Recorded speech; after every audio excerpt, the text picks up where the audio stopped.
E aí, gente, tudo bom? Vamos discutir um pouco agora sobre doença hemolítica perinatal, uma doença que ocorre por uma anemia fetal resultante da produção de anticorpos maternos contra as hemácias fetais. O feto apresenta um grupo de antígenos em suas hemácias diferente do grupo de antígenos da sua mãe. Esse grupo de antígenos do feto, obviamente, veio do seu pai. Ele passou um grupo de genes e criou antígenos diferentes para essas hemácias fetais, e isso vai estimular o sistema imune materno. Esse sistema imune materno vai tentar destruir essas hemácias que ele não reconhece como próprias da gestante, e essa destruição das hemácias fetais, que são diferentes das hemácias da gestante, resulta em anemia no feto. Então eu tenho uma doença hemolítica perinatal. O feto e até o recém-nascido têm suas hemácias destruídas pelo sistema imune materno.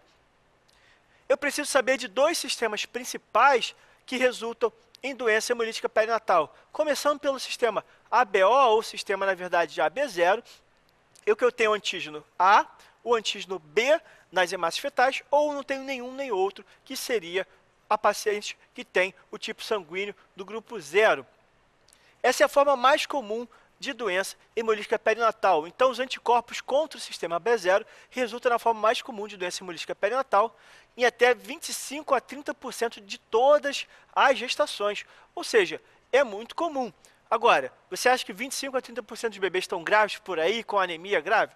Não, então a gente já consegue perceber que a doença hemolítica pelo sistema ABO ou AB0 não resulta numa doença grave. A gestante tem um antígeno anti-A ou anti-B, e o feto que tem um anticorpo anti-A ou anti-B, e o feto que tem esse antígeno A ou B vai ter suas hemácias destruídas pelo seu sistema imune, conforme nós começamos a discutir na introdução da aula. A gestante não precisa de contato prévio para criar esse anticorpo, então ela cria ao longo de sua vida anticorpo ou anti-A ou anti-B, e esses anticorpos vão acabar passando a placenta e destruindo as hemácias do bebê. Eu tenho uma hemólise branda, não dá uma anemia muito importante para esse feto. Importante saber do sistema BO, nessa aula de doença hemolítica perinatal, é que a incompatibilidade com o sistema ABO protege contra a incompatibilidade do sistema RH, esse sim, o mais importante. Mas, Guilherme, como assim? O que tem a ver uma coisa com a outra?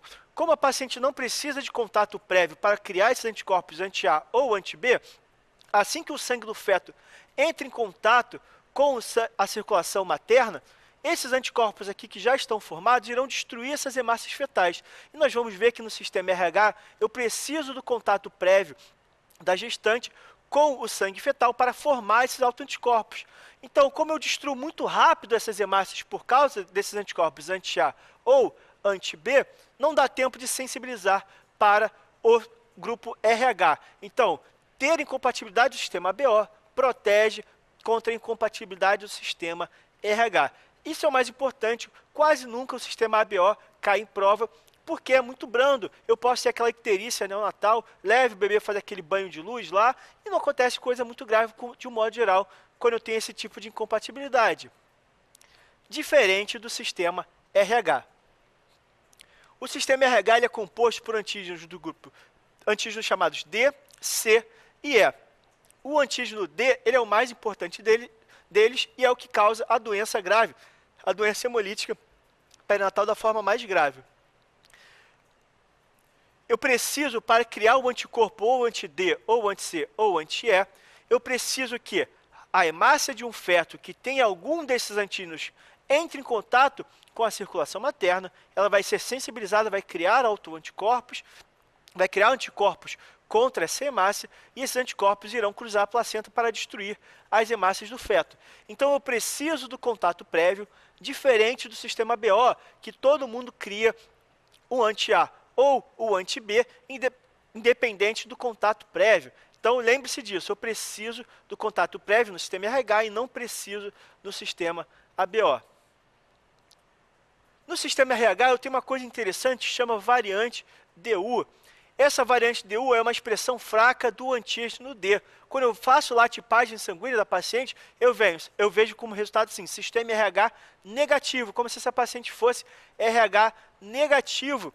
No entanto, ela funciona como positivo. Essa variante D1 é uma expressão fraca do antígeno D, e ela não vai criar anticorpos contra o antígeno D, porque senão ela vai fazer uma anemia hemolítica autoimune, não é mesmo? Se ela criar anticorpo contra o antígeno D, ela vai encontrar o antígeno D no próprio sangue e vai começar a destruir as próprias hemácias. Isso não vai ocorrer. Então, na variante DU, quando eu tenho uma paciente que ela é RH negativo, eu tenho que testá-la para a variante DU. Se a variante DU for positiva, ela funciona como se fosse um RH positivo e esquece doença hemolítica, ela não vai fazer doença hemolítica pelo sistema RH. Agora, se a paciente é RH negativo, variante DU negativo, essa é a paciente RH negativo de verdade. Ela pode sim fazer anticorpos contra os antígenos D, C e E, ela pode criar esse anticorpos e criar a doença hemolítica perinatal. Essa sim é a paciente que deve ser estudada, que deve ser acompanhada em detalhe. Temos ainda nas hemácias antígenos atípicos, que são chamados de não RH ou não ABO. São antígenos, por exemplo, anti-Kel, anti-Duff, anti-M, anti-N. Eles podem criar formas raras de doença hemolítica perinatal e normalmente eles estão associados à hemotransfusão. A paciente faz uma hemotransfusão, identifica esses antígenos que não são do grupo RH ou não são do grupo ABO, os dois grupos mais importantes de antígenos das hemácias, e cria anticorpos. Então, a paciente que é politransfundida tem mais chance de ter um anticorpo contra algum desses antígenos atípicos. Qual é a boa notícia? A maior parte não produz doença hemolítica perinatal grave. Então, é uma forma rara de doença hemolítica, a maior parte não faz doença grave, e também não é muito cobrado assim em prova. Então, o que eu preciso saber? É do sistema RH. Esse sim é o que vai ser cobrado. Quando eu falo de doença hemolítica, eu praticamente falo só de doença contra o sistema RH. E por que então a paciente vai criar anticorpos contra o seu próprio bebê? Será que é porque ela é muito má? Claro que não, coitado da paciente, né? Vamos entender o que está acontecendo na fisiopatologia dessa doença. Numa primeira gestação, eu preciso dessa combinação específica. Uma gestante RH negativo, um parceiro RH positivo e o feto obrigatoriamente RH positivo. Por que eu preciso dessa combinação aqui? A expressão do antígeno D, como nós vimos, o principal antígeno que resulta no fator RH positivo, essa expressão do antígeno D é feita a partir de um gene dominante. O gene recessivo nunca foi descoberto. Então, se você tem esse gene, você obrigatoriamente vai ser RH positivo. Você vai ter a expressão do antígeno D e vai ser RH positivo. Você pode ter esse gene de forma homozigótica ou de forma heterozigótica. Então, quem é RH positivo, como por exemplo esse parceiro aqui, ele pode ter o gene homozigótico, um gene só, ou heterozigótica, um gene só, ou homozigótica, os dois genes. Essa paciente aqui, RH negativa, ela não tem qualquer tipo de gene para o antígeno D. Ela não tem esse gene, por esse motivo ela é RH negativo. Se o parceiro for RH negativo também, eu nunca vou fazer doença hemolítica perinatal. Por quê? A gestante RH negativo não tem o gene do antígeno D, o parceiro RH negativo não tem o gene do antígeno D também, portanto, o feto vai ser obrigatoriamente RH negativo. Ninguém vai passar o gene para ele. Agora, eu preciso de uma gestante RH negativo, que seja aquela que vai criar anticorpos contra o antígeno D. Eu preciso que o marido tenha esse antígeno D na superfície, ele tenha esse gene para passar para o bebê, e eu preciso que o bebê receba esse gene. Nesse contexto aqui, como eu falei, nessa combinação aqui, gestante RH negativo, parceiro RH positivo e feto RH positivo, eu tenho a possibilidade de sensibilização do sistema imune materno. E como isso ocorre? Quando eu tenho uma hemorragia feto-materno, como por exemplo, hemorragias da gestação, uma paciente com placenta prévia que tem sangramento, ou uma paciente que eu estou numa investigação genética para uma síndrome de Down, ou, por exemplo, uma infecção congênita de toxoplasmose, eu vou fazer um procedimento invasivo, essas situações levam a entrada de sangue do feto na circulação materna. Quando eu tenho entrada de sangue do feto, que é RH positivo, na circulação materna, de uma paciente que é RH negativo, o sistema imune vai olhar para aquelas hemácias fetais e falar assim, peraí, esse antígeno D aqui eu não conheço, eu nunca vi na vida, vou criar anticorpos. Ele começa a criar anticorpos para destruir essas hemácias fetais que possuem o antígeno D na sua superfície. Nessa primeira gravidez eu não vou ter muito problema, Por quê? Quando eu tenho uma resposta inicial do sistema imune, eu crio anticorpos do tipo IgM. E esses anticorpos do tipo IgM não passam a placenta. Não vai ter qualquer repercussão nessa primeira gravidez. O problema está anos depois, em gestações subsequentes. Numa segunda gestação, que eu tenho novamente essa combinação aqui, eu tenho os anticorpos já maduros, e os anticorpos já mais maduros e mais antigos são do tipo IgG. Aí sim mora o problema, porque o anticorpo do tipo IgG passa a placenta. Então, os anticorpos que a paciente criou numa gestação anterior contra as hemácias fetais que eram RH positivos, esses anticorpos irão ultrapassar a placenta e vão destruir as hemácias RH positivo dessa nova gestação. Então, eu preciso de um estímulo, eu preciso de um contato numa gestação, tem que maturar essa resposta imune da paciente, criar anticorpos do tipo IgG, que vão cruzar a placenta e vão levar à hemólise do bebê, vão levar à hemólise fetal. Qual é o quadro clínico? O que pode acontecer com esse bebê? O primeiro é óbvio, eu tenho uma doença hemolítica, eu posso ter anemia, o bebê fica anêmico. Ele começa a fazer eritropoiese extramedular, começa a crescer fígado, começa a crescer baço para tentar compensar essa anemia. E eu tenho diminuição da viscosidade sanguínea e tenho hipercinesia com o aumento do débito cardíaco. Assim como o adulto, o bebê que está anêmico começa a aumentar o seu débito cardíaco para compensar essa anemia. Isso aqui é importante, esse conceito é importante, vai servir como base na avaliação da anemia fetal lá na Doppler velocimetria da artéria cerebral média, porque eu tenho uma diminuição da viscosidade sanguínea e uma hipercinesia decorrente da anemia fetal para tentar compensar essa redução de hemácias que estão sendo destruídas pelo sistema imune materno. O feto pode ficar hidrópico, aquela hidropsia, que o bebê fica todo inchado, com líquido para todos os lados, porque ele perde o controle dos seus fluidos. Em situações graves, se nada for feito, o bebê pode chegar até mesmo ao óbito. Essa seria a forma mais grave, essa seria uma evolução natural da doença, principalmente nas formas mais graves. Como é que eu faço o diagnóstico dessa paciente que pode ter doença hemolítica perinatal? Eu começo fazendo o diagnóstico dessa doença hemolítica perinatal a partir do Cumbis indireto. O que é o Cumbis indireto? É um teste que eu colho o sangue na gestante para avaliar se ela tem ou não anticorpos contra hemácias. Esse teste aqui vai me dizer se essa paciente já foi sensibilizada ou não. Eu devo fazer um Cumbis indireto na gestante que é RH negativo e que tem um parceiro RH positivo. Por quê? Nesse contexto aqui, eu posso sensibilizar a paciente. Nesse contexto aqui, eu posso fazer com que ela crie os anticorpos contra as hemácias fetais. Vamos lembrar, como eu já falei, se a paciente for RH negativo e o parceiro for RH negativo, elas não têm o antígeno D na sua superfície, nenhum dos dois, não tem como passar para o bebê, portanto, o bebê também vai ser RH negativo, estamos todos tranquilos. Agora, nesse contexto aqui, eu preciso saber, ela tem ou não esse anticorpo? Ela tem ou não esse anticorpo contra a hemácia do bebê? Se eu tenho um Cumbis indireto negativo, ela não criou esse anticorpo. Essa paciente não foi sensibilizada. Eu devo repetir o exame, devo fazer o exame no início do pré-natal e repetir com 28, 32, 36 e 40 semanas. Ou seja, eu vou fazer no início da gravidez essa paciente para ver se ela já criou esse anticorpo. Se ela não criou o anticorpo contra a hemácia fetal, eu vou repetir o exame com 28 semanas e depois mensalmente até o parto.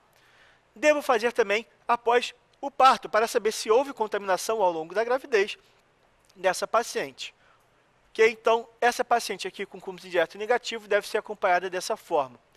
Quando eu tenho Cumbis indireto positivo, só que menor ou igual a 1/8, seria 1/4, 1/2 ou 1/8, eu devo repetir o exame mensalmente. O que eu tenho de informação quando eu tenho um Cumbis indireto menor ou igual a 1/8? Essa paciente teve contato com essas hemácias fetais, ela criou os anticorpos, só que esses anticorpos não são tão fortes assim. Eles não são capazes de criar uma anemia grave nesse bebê. Ah, Guilherme, então está dizendo que se eu tenho esse Cumbis aqui menor ou igual a 1/8, o bebê não está anêmico. Não, não foi isso que eu falei. O feto pode ficar anêmico, só que a anemia dele não é grave. Esses anticorpos não conseguem causar uma anemia grave no bebê. Eu só consigo ter anemia grave quando eu passo desse valor.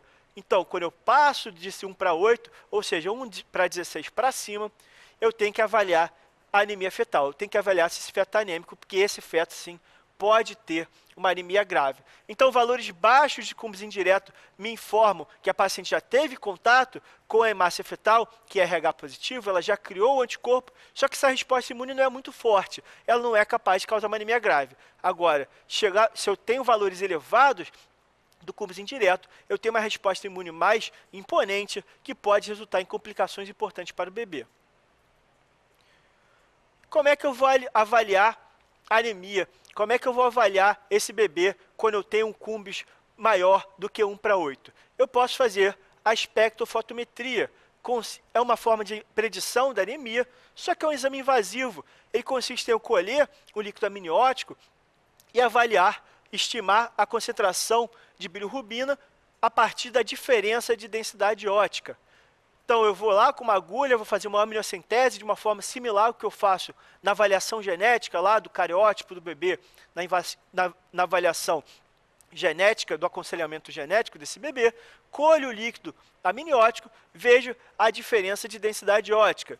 Eu vou ver a diferença de densidade ótica de acordo com a idade gestacional e vou plotar esse valor dentro dessa curva aqui, desse gráfico de Quina. Quando eu tenho essa zona 1 aqui, significa que o feto RH negativo ele não está acometido. Quando eu tenho essa zona 2 aqui, é indeterminado. Eu posso ter um certo grau de anemia, mas não é uma anemia grave. Agora, quando eu tenho aqui a zona 3 de Queenan, eu tenho um feto acometido, eu tenho um feto com uma anemia grave. Aí sim, esse feto aqui deve ser avaliado, como nós vamos ver, através da cordocentese. Então, a espectrofotometria é uma forma de rastreamento de anemia fetal, que eu colho o líquido amniótico e vou avaliar a quantidade de bilirrubina. Só que é um exame invasivo, por isso ele foi abandonado, como nós vamos ver. A doppler fluxometria é muito melhor, porque eu não preciso ficar furando a barriga da paciente toda hora. Então, essa é uma forma de avaliação da anemia fetal. A outra forma que eu tenho de avaliação da anemia fetal é a cordocentese. Esse aqui é o meu padrão ouro. Se eu estou suspeitando que esse bebê está com uma anemia fetal grave, eu vou fazer a cordocentese. É um exame invasivo também, só que ela me permite a dosagem da hemoglobina. Eu vou lá no cordão umbilical, vou colher um tubinho de sangue e vou fazer hematócrito. Quando eu tenho hematócrito menor do que 30%, eu considero que a anemia fetal é grave. Então, quem vai me dizer com certeza se eu tenho anemia fetal é a cordocentese. Outra coisa interessante é que a cordocentese permite a terapêutica. Eu consigo colher o sangue, vejo lá que o hematócrito está abaixo de 30, e eu vou transfundir o bebê. Pego lá o sangue e transfundo o bebê através da cordocentese. Não faço para todo mundo. É um exame difícil tecnicamente, não é para qualquer um. Só é indicado quando há alteração na espectrofotometria ou quando tem alteração no Doppler.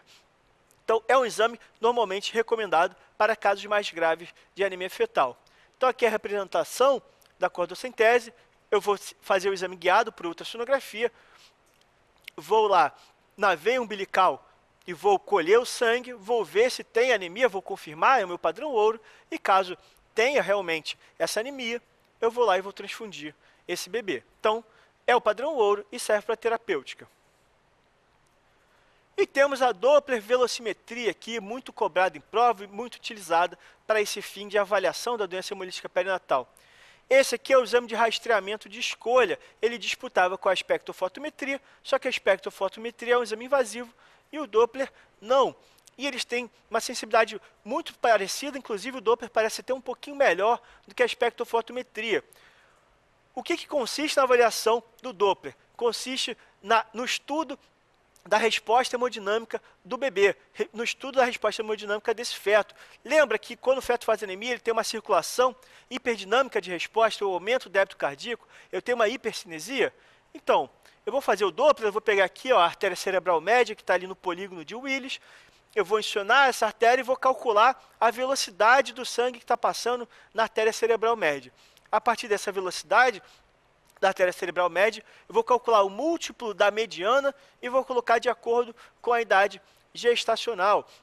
De acordo com o múltiplo da mediana, eu vou considerar se esse feto tem anemia grave ou não. Quando eu tenho aqui abaixo de 1,5 múltiplos da mediana, abaixo dessa curva aqui, ó, nessa área que eu mostro aqui, esse feto pode ter uma anemia, mas essa anemia não é grave. quando eu estou acima de 1,5 múltiplo da mediana, esse feto provavelmente tem uma anemia grave e deve ser instituído alguma conduta para esse bebê. Então, esse aqui é o método de rastreamento de escolha para a doença hemolítica perinatal, método de rastreamento de escolha para a avaliação da anemia do bebê. E como é que eu vou tratar? Então, eu já fiz lá meu exame de rastreamento, por exemplo, a dopplerfluxometria, e eu vi que esse bebê provavelmente tem uma anemia muito grave. Como é que eu vou ter essa certeza? Eu vou primeiro fazer o Doppler, que é o exame de rastreamento, eu posso fazer a espectrofotometria, que é um outro exame de rastreamento, Doppler acima de 1,5 múltiplos da mediana da artéria cerebral média, ou a espectrofotometria na zona 3 de Queenan, como nós já vimos, e temos também uma outra possibilidade, o feto com hidropsia. O feto, que eu tenho uma paciente com cúmulo indireto elevadíssimo, com hidropsia fetal, eu já sei que esse bebê está muito acometido, eu não preciso nem fazer esses exames aqui. É um feto muito grave, ele já perdeu o controle, eu já estou próximo do óbito.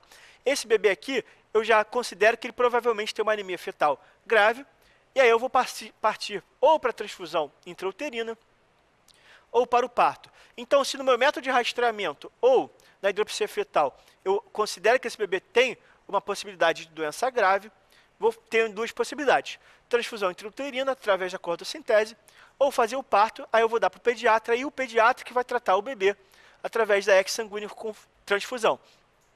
Quando é que eu escolho um e quando é que eu escolho outro? O que vai definir para mim a minha decisão em relação ao tratamento é a idade gestacional do bebê. Quando eu tenho um bebê muito prematuro, com menos de 34 semanas, esse bebê tem uma prematuridade importante que pode acabar resultando na morte sem ter relação com a doença hemolítica perinatal. Então, quando o bebê é muito prematuro, ou seja, até 34 semanas, eu prefiro transfundir o bebê intraútero, deixar ele amadurecer um pouquinho mais lá dentro e depois eu faço parto. Agora, se eu tenho uma gestação com mais de 34 semanas, o bebê não tem uma prematuridade importante assim. Ele não tem um risco de morrer de uma forma tão importante por causa da idade gestacional. Então, com mais de 34 semanas, é melhor eu dar para o pediatra e o pediatra trata. Com menos de 34 semanas, eu faço a transfusão intrauterina a partir da cordocentese. Uma questãozinha aqui para nós vermos uns conceitos. Na doença hemolítica perinatal antes da 28ª semana, quando após a realização da cordocentese, o exame de sangue revela níveis hematimétricos fetais menores ou iguais a 30%, para o hematócrito menor que 10 para hemoglobina, a conduta mais adequada é. Então, eu já fiz a cordocentese e eu já tenho hematócrito menor do que 30, ou seja, anemia fetal grave. Eu tenho uma anemia fetal grave que eu também poderia suspeitar, por exemplo, com o Doppler da artéria cerebral média, maior do que com a velocidade máxima acima de 1,5 múltiplo da mediana, ou a espectrofotometria na zona 3 de Queenan. Isso seriam formas de avaliação de risco de doença fetal grave, anemia fetal grave. O que faz diferença na minha conduta agora que eu já confirmei que eu tenho essa anemia, já fiz o hematócrito, eu sei que está com anemia grave? A idade estacional. Aqui colocou antes de 28 semanas, gente. Então, eu tenho uma prematuridade grave. Não adianta eu tentar resolver a doença hemolítica e deixar o bebê morrer, por exemplo, de doença da membrana hialina.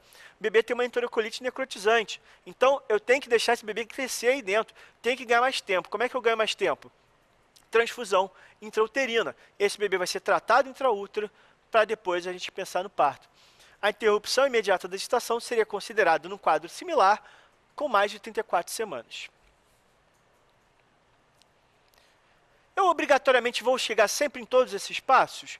Não, não vou chegar em todos esses passos, porque a doença hemolítica perinatal é uma doença prevenível, nós conseguimos prevenir, nós temos uma profilaxia para evitar o surgimento dessa doença. Como consiste essa profilaxia? Eu tenho a imunoglobulina anti-D. O que é isso? Eu tenho doadores voluntários que eles são sensibilizados e criam anticorpos anti-D.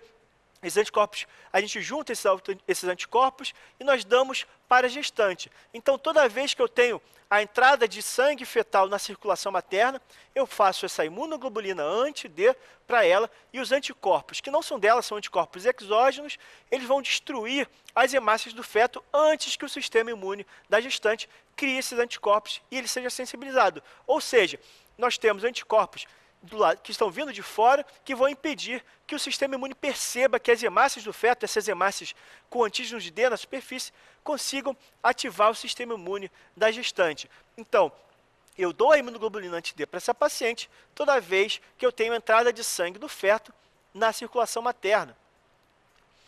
Fundamental, só pode ser para paciente que não tem que já não tem esses anticorpos anti-D. Se a paciente já foi sensibilizada, se ela já tem um cúmulo indireto positivo, não adianta dar imunoglobulina anti-D para ela. Por quê? Porque na próxima gestação, a resposta imune já está montada. O anticorpo IgG vai passar a placenta e vai destruir a massa fetal. Então não adianta. Agora, se a paciente tem um cúmulo indireto negativo, ou seja, ela não foi sensibilizada, eu consigo aplicar a imunoglobulina anti-D e evitar que ela crie esses anticorpos que irão atrapalhar gestações futuras. Então, em gestantes não sensibilizadas, quando eu tenho o parto, eu devo fazer a imunoglobulina anti-D, de preferência até 72 horas pós-parto.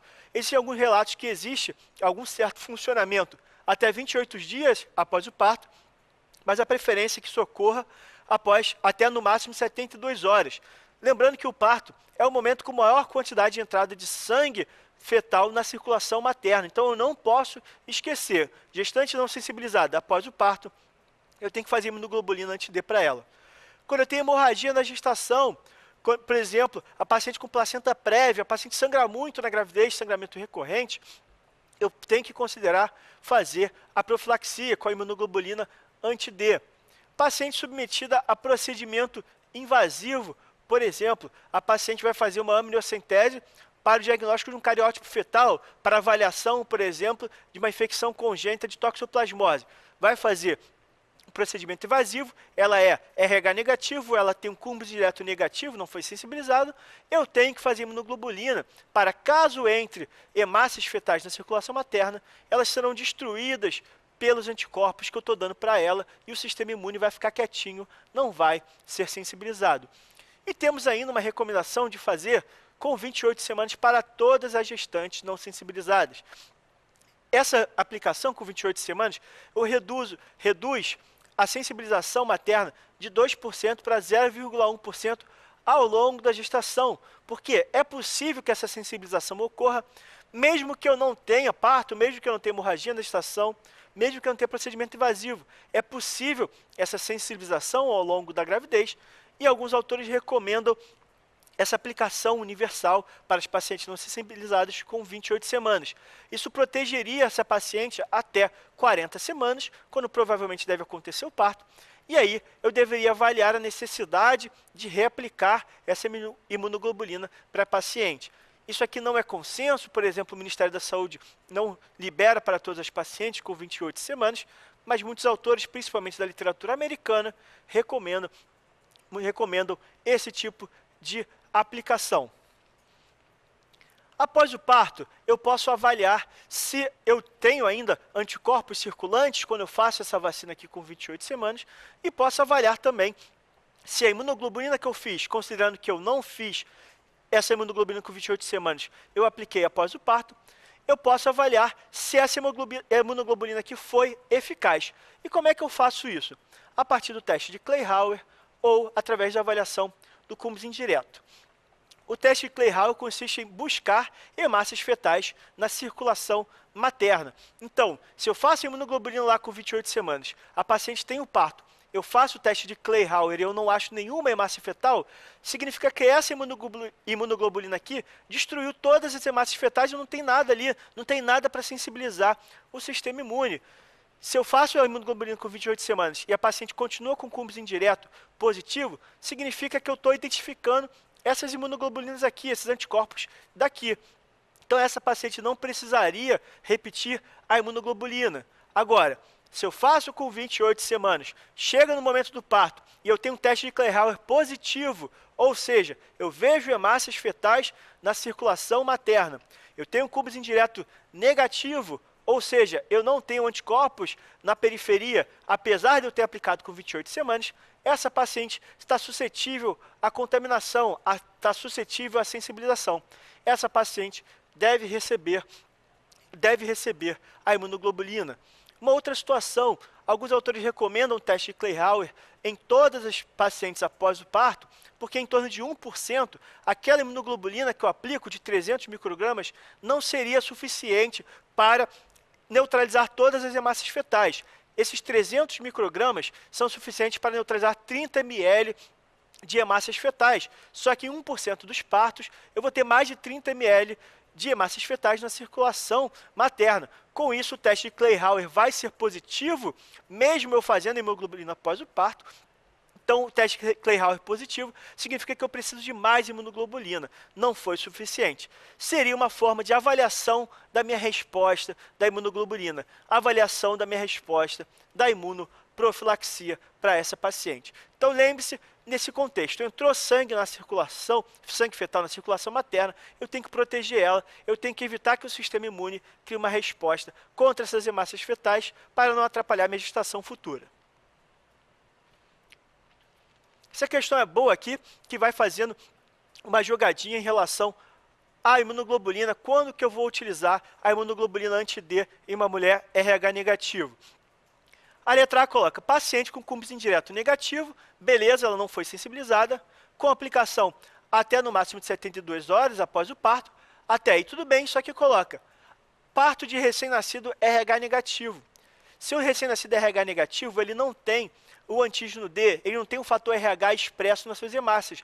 Não tem como o sistema imune da mãe criar anticorpos. Por quê? O seu sistema imune vai olhar, opa, essa hemácia aqui é parecida com a minha, está tranquilo, não preciso fazer nada. Então, essa situação aqui não tem chance da paciente ser sensibilizada. Então, não preciso da imunoglobulina anti-D. A segunda coloca, paciente com cúmbis indireto positivo. Posso parar. Essa paciente já foi sensibilizada. Então, o sistema imune já está armado para destruir a hemácia fetal. Não adianta eu tentar fazer profilaxia para essa paciente. Essa paciente aqui, eu tenho que ver quanto é o cúmbis indireto positivo na próxima gravidez para começar o rastreamento da anemia fetal. C. Paciente com cúmbis indireto negativo. Aí tudo bem, não é sensibilizada. Após o parto de recém-nascido vivo ou morto, RH positivo, aí sim, eu tenho uma hemácia com fator RH diferente do da gestante, incompatibilidade, RH, preferencialmente nas primeiras 72 horas. Essa aqui, a afirmativa está certinha. Essa aqui é uma indicação boa de imunoglobulina anti-D. Continuando aqui, ó, paciente com cúmbis direto positivo. Posso parar. O cúmbis direto é visto no recém-nascido. É quando eu vejo o anticorpo já ligado à hemácia. O que eu vejo na gestante é o cúmbis indireto, não é o cúmbis direto.